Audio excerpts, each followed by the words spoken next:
Oi pessoal, tudo bem com vocês? Hoje eu trago um resenha de um filme que foi baseado em um livro que foi um best-seller assim, de vendas, que é A Cabana. Esse filme ainda tá em cartaz, mas assim, já tá saindo, tá há muito tempo já no cinema, então eu acredito que a maioria de quem tá aqui me assistindo já foi conferir esse filme no cinema. Antes de entrar sobre o filme, eu quero fazer uma pontuação aqui que eu acho que vale a pena. Eu levei o meu celular para fazer as anotações, porque eu sou bem ruinzinha de memória, gente. Então, se eu não anotar as coisas, eu esqueço mesmo. Eu sou péssima para lembrar de vídeo, de livro, de filme, eu sou muito ruim mesmo. E eu levei meu celular para fazer as anotações. E eu sei que no cinema, com a sala escura, a tela fica clara. Então eu coloquei o meu casaco, eu tinha levado um casaco de lã porque tá frio aqui em Curitiba, e coloquei o casaco em cima do celular, imaginando que a luz não tava pegando em ninguém. Mas pegou na pessoa de trás e a pessoa, ao invés de gentilmente pedir a gentileza ou simplesmente falar, ó, você pode desligar o teu celular que tá incomodando, né, na minha visão, a pessoa começou a chutar a minha cadeira. Mas ela não chutou uma ou duas vezes, ela ficou chutando a minha cadeira do cinema até que eu desligasse o meu celular. E eu não tô julgando ela ter chutado ou não, porque isso com certeza absoluta demonstra a forma com que ela lida com as questões dela, com os problemas, os percalços que acontecem. E faz parte, talvez ela tenha sido ensinada, né, a agir assim, ou ninguém ensinou como fazer e ela julga assim o melhor. A questão é aquilo que eu já falei uma vez aqui pra vocês. Não adianta nós assistirmos milhões de vídeos, milhões de filmes, milhões de livros de autoajuda, de desenvolvimento pessoal, buscar, né, cursos sobre isso, nos aperfeiçoarmos se nós não colocarmos em prática. Então essa pessoa estava dentro de uma sala de cinema assistindo um vídeo sobre espiritualidade, sobre evolução, e agindo dessa forma. Então não adianta, vocês entendem? Não adianta a gente assistir, se munir de um monte de conhecimento e não colocar isso em prática. Mas vamos lá ao filme, né? O filme, então, ele relata a história de uma família muito religiosa, uma família aparentemente perfeita, todos os filhos lindos e saudáveis, né? Um casamento muito feliz. E eles são muito religiosos, mas o homem tem algumas ressalvas em relação a Deus. Então a mulher, ela é muito apegada a Deus, as crianças também, e ele já tem uma certa ressalva. E acontece que ela precisa viajar, a mãe, e o pai fica com as crianças em um acampamento. E nesse acampamento ele precisa salvar dois dos filhos dele que caíram, né, viraram com o caiaque, a canoa, não lembro, dentro da água, e ele perde a filhinha menor. Então a filhinha menor, ela some, né? E eles fazem uma busca muito grande e encontram só o vestidinho dela em uma cabana afastada na floresta. E desde então a vida dele simplesmente acaba, né? Ele se torna uma pessoa amarga, melancólica, porque ele não aceita o que aconteceu. Ele culpa demais Deus, porque ele julga que uma menininha tão pequena não merecia o que ela mereceu. E foi encontrado só o vestidinho, então ele acaba ainda associando que pode ser alguma coisa também ligada a abuso, que ela sofreu muito antes de morrer, né? E desestrutura a família inteira. Então a menina se culpa muito também, o marido já não dá atenção para a esposa fica naquela busca de amor, desestrutura a família por completo, né? O filho também mal tem relações mais com o pai, de confiança, de se abrir, enfim. Até um dia que ele recebe uma carta pelo correio, coloca uma carta na caixinha de correio dele pedindo para que ele volte lá na cabana, e ele pensa então ser de repente o assassino, né? Embora esteja assinado como Deus, né? Como, na verdade, é outra palavra que eles interpretam, a família dele chama, né, de outra palavra com relação a Deus. E ele vai. E lá então ele tem um contato incrível, né, com Deus e com outros dois personagens, que faz com que ele olhe para aquela dor, para que ele olhe a parcela que lhe cabe de estar sofrendo até hoje pelo que aconteceu, né? E o filme mostra então, né, a visão de Deus em relação a isso, a nós sofrermos e culparmos Deus, se Deus é um pai bondoso, como é que ele nos deixa sofrer pelas situações que acontecem na vida, né?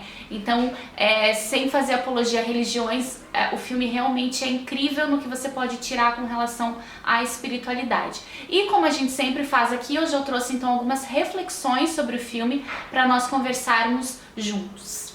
Bom, a primeira reflexão que eu trago é de um diálogo que ele está tendo com Deus, né? E Deus, ele é personificado numa mulher, uma negra linda, muito linda, assim com um olhar muito sereno, maravilhosa. Ela é linda, assim, muito linda. E ela é personificada assim como Deus porque ele tinha questões com o pai na infância. Então ela mesma fala, se eu viesse aqui como um homem, você provavelmente não iria aceitar tão bem assim, né? Porque ele estranha, como assim Deus é uma mulher? Eu achei que fosse, né, um homem de barba branca, enfim, né? Que é aquilo que a gente tem lá da infância, né? E ele fala então pra Deus cobrando, onde é que você estava, né? Como é que você deixou isso acontecer? Como é que eu sofro até hoje com isso? Onde é que você estava, né? Esse tempo todo. E aí ela fala pra ele, quando tudo que você vê é a sua dor, você não consegue me enxergar. Quantas vezes, né, nós estamos completamente entregues a uma desgraça, ao nosso drama, então nós ficamos dias e meses naquele drama, naquela dor, imaginando que a nossa dor é a maior do mundo, né? E com isso, quando eu foco no negativo, no ruim, eu não consigo enxergar o que tem de bom, o que tem de positivo. Então, nesse sentido é isso. Quando você olha só para sua dor, você não me enxerga, no sentido de você não vê as outras coisas que existem, você não vê toda a força e todo o suporte que nós estamos te trazendo. E aí no que você acredita, né? Em Deus, no universo, numa força universal, numa força maior, nos seus mentores, anjos da guarda, guias espirituais, seja o que for. E até mesmo amigos, né? Pessoas daqui que estão te fortalecendo e ainda assim você sempre arruma, né? A pessoa fala uma coisa positiva e você devolve com uma negativa. Ela fala outra coisa positiva e você devolve com outra negativa. Então, quando a gente está focado demais na nossa dor, nós impedimos de ver sim as coisas boas ao nosso redor. Outra coisa que o filme fala é como se ele cobrasse que Deus permitisse, então, que nós escolhêssemos coisas negativas para nossa vida, coisas que não nos contribuem. Então, por que deixar isso acontecer? Deixar situações ruins acontecerem ou deixar com que nós escolhamos por coisas que vão nos levar aí a caminhos tortuosos.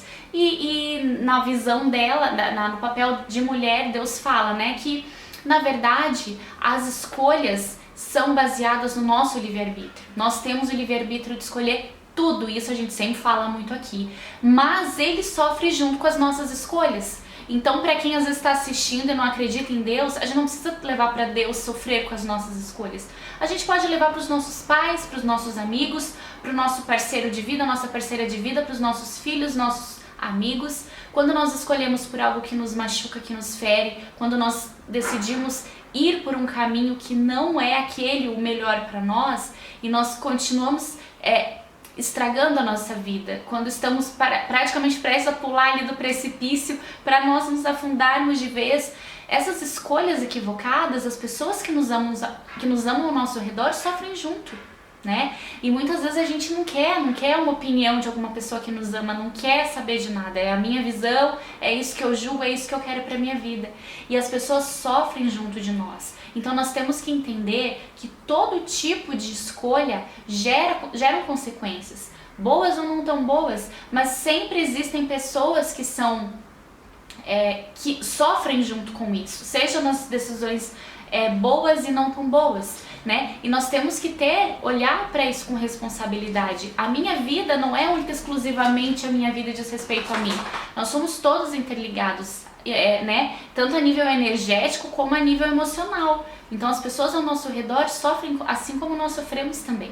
Uma das passagens mais incríveis para mim no filme é quando ele é confrontado, então, com essa questão dele julgar tanto Deus como Deus é ruim, Deus é mau. Ele deixou que uma coisa ruim, uma coisa má acontecesse para a filha dele, né? Então ele julga muito Deus. Eu até anotei aqui para não esquecer, é até uma brasileira que faz esse papel, né, que é Alice Braga, ela ainda pergunta para ele, então, sobre o bem ou mal, como que você define, né? E aí ele explica o que para ele quer dizer bom, o que para ele quer dizer mal. E aí ela fala, então é você o juiz? Você quem define isso tudo, né? E ela ainda pergunta, e você nunca se enganou? As coisas que você define como bom ou como mal, você nunca se enganou posteriormente, né? Após você ter feito isso. E é aquilo que eu falo pra vocês sempre. As coisas a gente não consegue identificar como bom ou ruim. Elas vêm simplesmente como são. Mas somos nós quem damos esse juízo de valor. Somos nós quem dizemos se algo é bom ou é ruim. E isso às vezes de forma imediata. Muito rápido, sem eu nem ver as consequências que aquilo vai trazer, para eu ter certeza se realmente isso é bom ou é ruim, né? Então nós nos colocamos como papel de juiz, de julgar tudo e a todos, todas as situações que acontecem na nossa vida, todas as pessoas que surgem, né, na nossa vida, nós sempre julgamos as situações e as pessoas como boas ou como ruins, né? E quantas vezes nós não nos enganamos com relação a isso? Então, pensar antes de ser imediatista demais e tentar rotular as pessoas das situações, né? Porque nem sempre o que nós olhamos com os nossos olhos realmente é uma verdade absoluta. Outra passagem incrível é quando ele tá no barco e ele começa a afundar. E toda a água se transforma numa água escura e densa. E ele começa a afundar no barco, né? E um personagem que, pelo que eu entendi do filme, é o papel de Jesus, né? Ele fala, você tá afundando porque você tá pensando muito no passado. Então você tá transformando tudo aquilo em algo muito denso, muito negativo. Você está ligado ao passado, mude os seus pensamentos, pense em coisas positivas. São os pensamentos negativos de dor e sofrimento que estão fazendo com que você se afunde. E você não precisa disso. Foque em coisas positivas, pense em coisas positivas para que você saia, porque você está deixando se afundar. Você está se deixando levar nessa água escura, densa, de dor e sofrimento, e você não precisa, você tem escolha de pensar diferente. Então, pense em coisas positivas, e nisso ele começa a voltar. Quantas vezes nós nos afundamos? Quantas vezes nós entramos em depressões porque nós ficamos dramatizando demais os nossos problemas, as nossas dores. Nós estamos valorizando demais uma situação ruim que aparece na nossa vida, que gera dor, né? Mas e todo o resto da nossa vida, e todas as outras áreas da nossa vida, e todas as outras pessoas presentes, e tudo que a gente viveu até hoje de positivo, e mais tudo que vai vir de positivo. Mas eu faço de uma dor, de uma área da minha vida, como se a minha vida fosse inteira aquela desgraça. E aí a gente se afunda cada vez mais. E a última passagem que eu quero trazer aqui pra vocês é quando Deus já muda a sua visão. Então, depois que ele conseguiu se libertar, né, do julgamento que ele tinha do pai, então Deus consegue mudar, né, de mulher para um personagem homem, né? E ele faz com que o rapaz, né, o personagem principal, perdoe o agressor da filha. E ele não quer perdoar. Ele diz, o que eu quero é que ele sofra o melhor, o máximo que ele possa. Se eu tivesse o poder, nesse momento eu faria com que ele sofresse muito, né? Mas Deus faz com que ele perdoe, com que ele perceba como o perdão é importante e também é libertador, né? Então ele fala, o perdão não é você criar vínculo, não é você criar um relacionamento com a pessoa que você está perdoando.